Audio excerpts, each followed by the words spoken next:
foot today. There's nothing I hate the smell of worse than Brussels sprouts.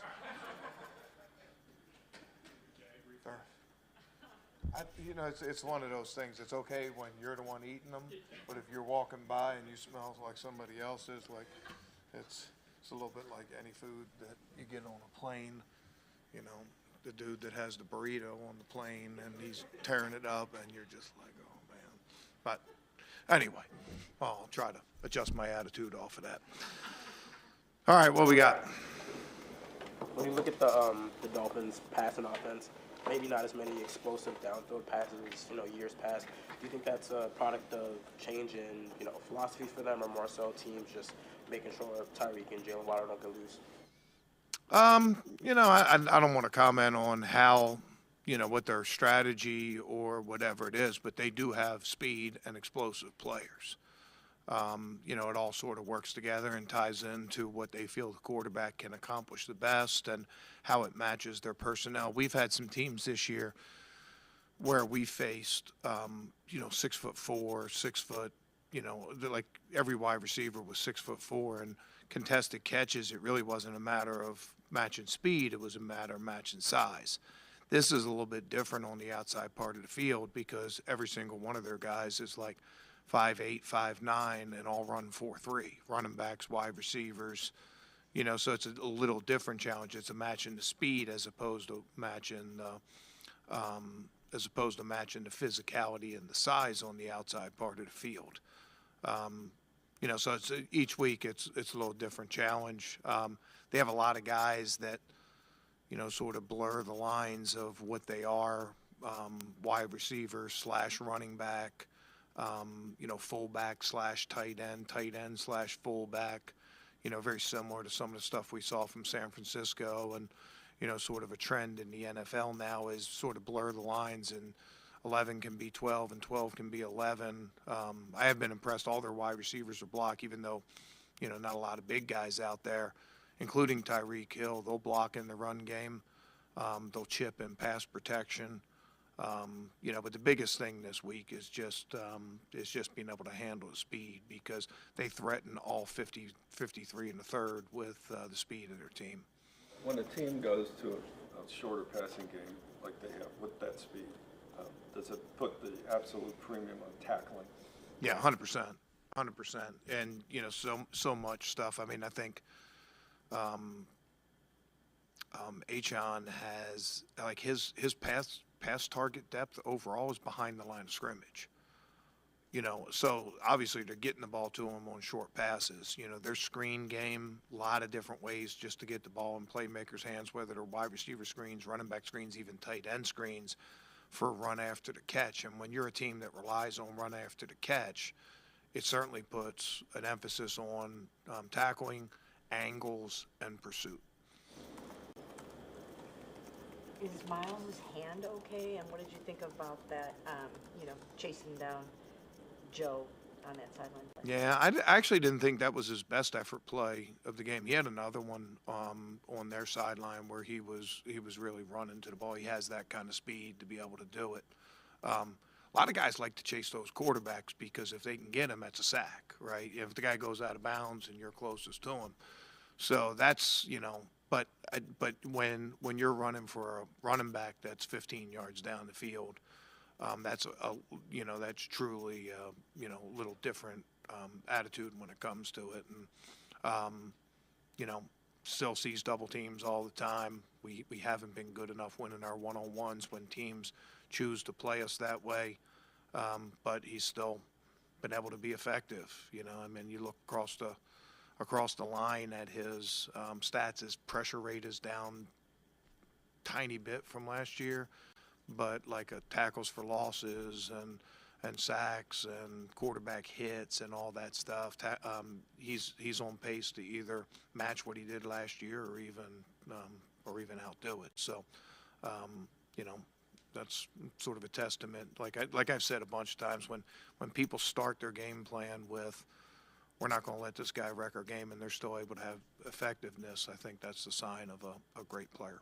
Jim, when we asked him about, some of the individual accomplishments, including the 100th sack, he's mentioned it's, kind of tainted by not getting as many wins this year, and he's alluded to, being frustrated with that multiple times. Just how have you seen him handle that this season, and how he's, kind of worked through that? Yeah, I mean, his performance has stayed consistent. I think it's a tough situation. It's easy to prepare. It's easy to practice. It's easy to play this time of year when the stakes are high, right? I mean, it just is what it is. But it puts a different, just puts a different lens on it when you're playing because you're paid to play and you're a professional and you got a game on the schedule and all those, and you have to find your motivation a lot of different ways, and he's been able to keep that stuff up, and it's been a disappointing season for all of us, but we're still professionals and we're still paid to play and coach, and we expect to finish strong.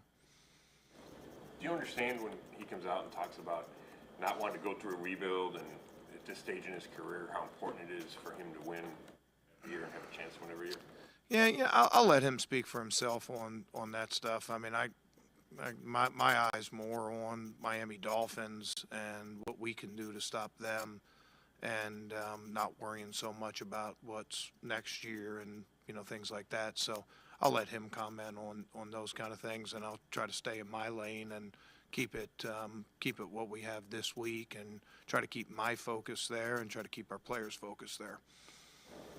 How about the fact that he, though, has really set the tone? I remember when you first came in, you said you wanted your best leaders on the team to be your best players, and he's really verbalized it and then followed through on the field to set the tone for that effort and playing hard all the way to the end. Yeah, for us to be successful, we need our best players to play the best, and also we need our best players to also set the best example. I still think there's things we can do better that way over the course of the season.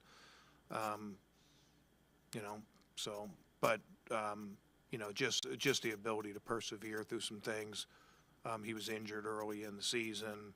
A lot of different things come up. We haven't played with a lot of leads, which, obviously affects a guy that's a pass rusher and things like that. But we'll concentrate on finishing strong and being proud about what we do over the last two games. So, can I ask one more? What you got? Miami.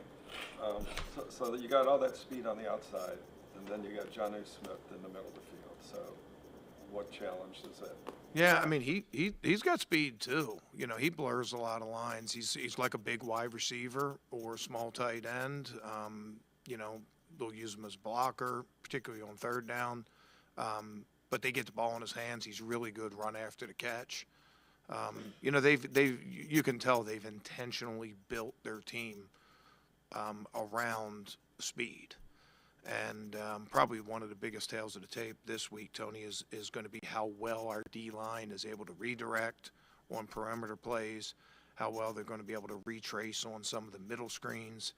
And, like usually if you're a B-gap defensive tackle, your B-gap is like from the guard to the tackle. The way these guys play, they make you defend from the guard all the way to the sideline. So it really puts an emphasis on your, forcing your D-line to be athletes. And that's probably our biggest challenge this week is, you have to play it a lot of different ways and be multi-dimensional, whatever the word is.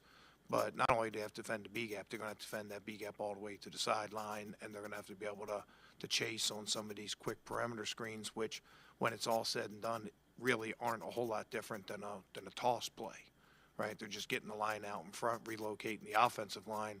So we're going to have to relocate the defensive line on a lot of those. And if we're limiting those things you had mentioned, tackling and those kind of things, but having that D-line's pursuit inside out and being available as an extra layer is a necessity this week. It's not a bonus, it's a necessity just based on the way that they play. So, I think our ability to play well in defense is going to be is going to be determined in a large part by our D-line's ability to flatten out, make perimeter plays, turn and run and make tackles on short passes.